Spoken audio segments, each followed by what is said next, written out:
एक बहुत ही important question chemistry में देखिए भाई, to neutralise completely 20 ml of 0.1 molar aqueous solution of phosphorous acid, जिसका फॉर्मूला है H3PO3, the volume of 0.1 molar aqueous केवस सॉल्यूशन रिक्वायर्ड इज। ये आप लोगों के सामने ऑप्शन 20 ml, 40 ml, 60 ml और 80 ml। गाइज आपके बोर्ड एग्जाम में, नीट में, जेडब्ल्यू में ऐसे क्वेश्चन आप लोगों से पूछे जाते हैं। एक बहुत ही बढ़िया क्वेश्चन है और मैं आपको एक बहुत ही आसान तरीका इस क्वेश्चन को अटेम्प्ट करने का बताऊंगा। ठीक है, आइए स्टार्ट करते हैं। उससे पहले आप लोग वीडियो पॉज करके आंसर कीजिए। जल्दी से कमेंट करो भाई, क्या होगा इस क्वेश्चन का आंसर, बोला जल्दी से। एंड द आंसर इज, देखो सिंपली जब भी कोई ऐसी स्थिति आए जिसमें आप एसिड को बेस से बैलेंस कर रहे हैं, न्यूट्रलाइजेशन हो रहा है, तो न्यूट्रलाइजेशन में एक ही बात ध्यान रखना, क्या, N फॉर न्यूट्रलाइजेशन और N फॉर नॉर्मेलिटी। अब नॉर्मेलिटी से कंसेप्ट को समझते हैं। नॉर्मेलिटी किसकी इक्वल होती है? अब नॉर्मेलिटी मैंने पहले हिंट दे दिया, उससे पहले मैं इस क्वेश्चन को आपको सोल्व करके दिखाता हूं क्या करना है। मुझे पता है नॉर्मेलिटी इक्वल होती है ग्राम इक्विवेलेंट बाई में वॉल्यूम ऑफ सॉल्यूशन, और इस बात का मुझे यह भी कंफर्म है कि एक केमिकल रिएक्शन में number of gram equivalent, etch reactant हो और या प्रोडक्ट हो, बराबर होते हैं। यानी कि इन दोनों के बीच अगर रिएक्शन हो रही है तो H3PO3 के ग्राम इक्विवेलेंट इक्वल होंगे KOH के इक्विवेलेंट के इक्वल, और ग्राम इक्विवेलेंट किसके बराबर हो जाएगा? नॉर्मेलिटी इनटू में वॉल्यूम ऑफ सॉल्यूशन। नॉर्मेलिटी किसके इक्वल होती है? Molarity into valency factor into volume of solution. Finish. ये बात मुझे याद है, क्या, मोलैरिटी को मैं मल्टीप्लाई करूंगा किससे? वैलेंसी फैक्टर से। इसे मल्टीप्लाई करूंगा किससे? वॉल्यूम से। और ये तीन चीजें मैं क्या कर दूंगा भाई? कांस्टेंट। क्या है? कांस्टेंट रहेगा एक पार्टिकुलर रिएक्शन के लिए। अब कांस्टेंट रहेगा तो दो आपको सॉल्यूशन दे रखे, लगा दो। पहले की मोलैरिटी M1 इंटू पहले का वैलेंसी फैक्टर इंटू पहले का वॉल्यूम क्या है? V1, बराबर होगा किसके? सेकंड सॉल्यूशन की मोलैरिटी इंटू सेकंड सॉल्यूशन का valency factor into second solution का वॉल्यूम। अब जो जो दे रखा हो रख दो। पहले सॉल्यूशन की मोलैरिटी कितनी है? 0.1, वॉल्यूम कितना है? 20 ml, सॉरी वैलेंसी फैक्टर, ये आ जाओ भाई, ये यहां पे इंपॉर्टेंट पॉइंट है। फॉस्फोरस एसिड का वैलेंसी फैक्टर मुझे पता है 2, बताऊंगा आपको कैसे होता है। कितना होता है भाई? 2। प्रॉपर्ली आपको समझाता हूं क्या होता, कैसे होगा H3PO3 का वैलेंसी फैक्टर 2। वॉल्यूम कितना है? 20 ml। M2 मोलैरिटी दूसरे सॉल्यूशन की 0.1 मोलर। वैलेंसी फैक्टर KOH का क्या होता है? 1। कितने OH माइनस देगा? V2 आपको बताना है। सोली हो गया भाई, 40 ml, that is the answer. हो गया क्वेश्चन। तो इतने सा ये था कंसेप्ट क्वेश्चन का। आओ इस कंसेप्ट को समझते हैं।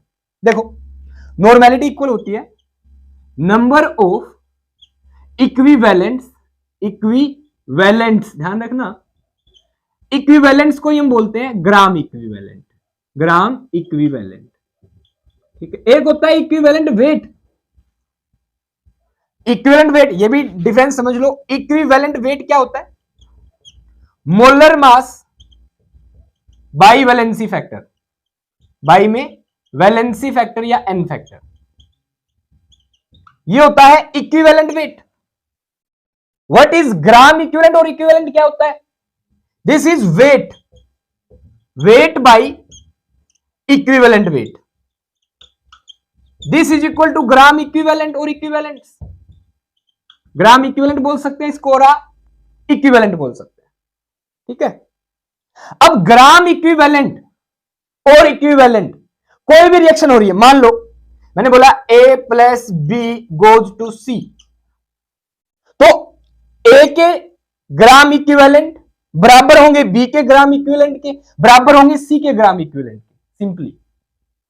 तो यह है मेन कंसेप्ट कि equivalence of its reactant and product are equal for a particular reaction, जब भी न्यूट्रलाइजेशन की बात हो जाए। ठीक है, तो न्यूट्रलाइजेशन में N का कंसेप्ट लगाएं तो number of gram equivalent by में वॉल्यूम ऑफ सॉल्यूशन होता है। इन लीटर लेते हो आप। अब ग्राम इक्विवेलेंट को अगर हमने क्या कर दिया, इक्वल कर दिया, तो नॉर्मेलिटी वॉल्यूम का मल्टीप्लाई कीजिए इनटू में वॉल्यूम, क्या हो जाएंगे, नंबर ऑफ ग्राम इक्विवेलेंट के बराबर, जो क्या होते हैं कांस्टेंट। ठीक है, अगेन नॉर्मेलिटी इनटू में वॉल्यूम क्या हो गया, कांस्टेंट, कांस्टेंट के इक्वल हो गया, कांस्टेंट होते हैं। ए की नॉर्मेलिटी ए का वॉल्यूम बराबर होगा बी की नॉर्मेलिटी बी का वॉल्यूम, सी की नॉर्मेलिटी सी का वॉल्यूम। कैसे, इसके लिए अप्लाई करते हैं, आ जाओ इस बात को।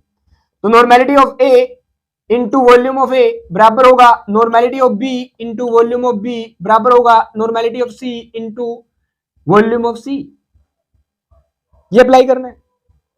अब नॉर्मेलिटी किसके इक्वल होती है, नॉर्मेलिटी किसके इक्वल होती है भाई, यहां से पता करते हैं। देखो नॉर्मेलिटी इज इक्वल टू होती है मोलैरिटी इंटू में वैलेंसी फैक्टर। ये कैसे, सुनना ध्यान से, वेट बाई में मोलर मास बाई में वैलेंसी फैक्टर। देखो weight by molar mass by valency factor, molar mass by valency factor क्या होता है, इक्विवेलेंट वेट। और अगर आप वेट को इक्विवेलेंट वेट से भाग कर देंगे, वेट को भाग कर दिया इक्विवेलेंट वेट से, तो क्या बन गए, ग्राम इक्विवेलेंट बन गए, बोलो।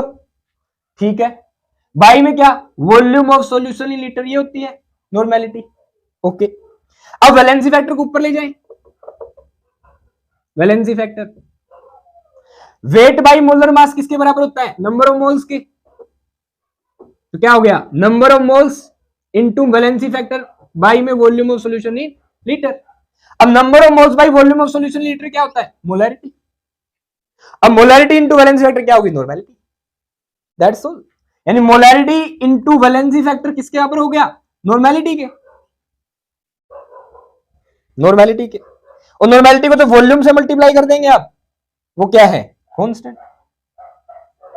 सिंपली क्या कंसेप्ट बन गया, molarity into valency factor into में वॉल्यूम, जो कि एक पार्टिकल सॉल्यूशन का दे रखा है। अब ये अगर न्यूट्रलाइज कर रहा है दूसरे सॉल्यूशन को, molarity into valency factor into में volume, MVV, molarity valency factor volume, constant कर दो, जहां भी क्वेश्चन दिख जाए अप्लाई कर देना, किसी भी रिएक्शन के लिए अप्लाई कर सकते हो।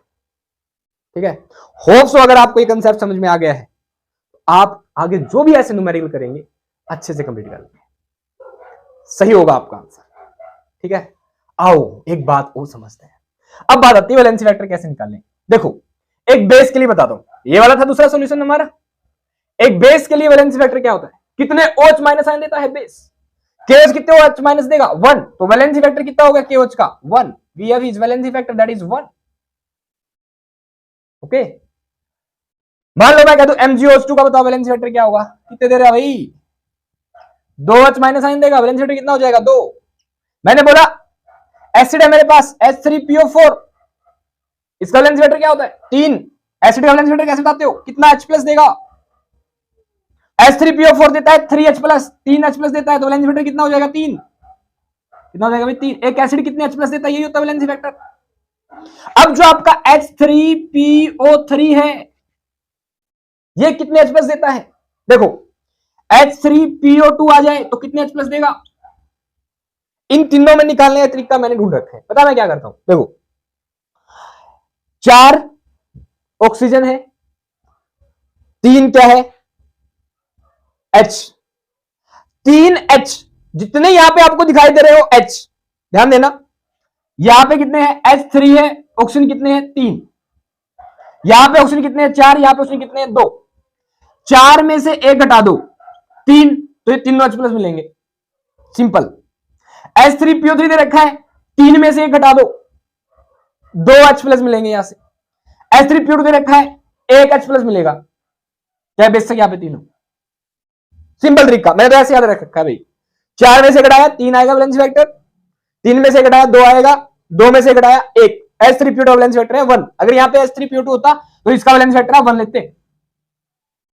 ऐसे याद करने का तरीका हो गया, ठीक है। और इसका स्ट्रक्चर देख लो, देखो P5 बन आता है भाई,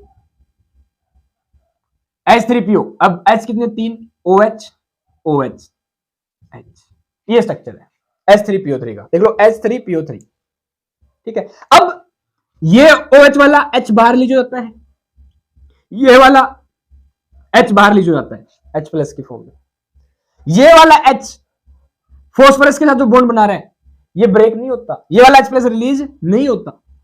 तो H3PO3 से केवल ये दो H प्लस रिलीज होते हैं, ये और एक ये। दैट्स वाई दो H प्लस देने वाला एसिड बन जाता है dibasic acid having valency factor 2, इसलिए इसका वैलेंसी फैक्टर कितना है 2। H3PO4 का क्या स्ट्रक्चर बनता है, एक और ऑक्सीजन घुसा दो भाई। अब ये तीनों OH, यहां तीनों H निकलेंगे, यहां से ये H भी निकलेगा, ये H भी निकलेगा, ये H भी निकलेगा।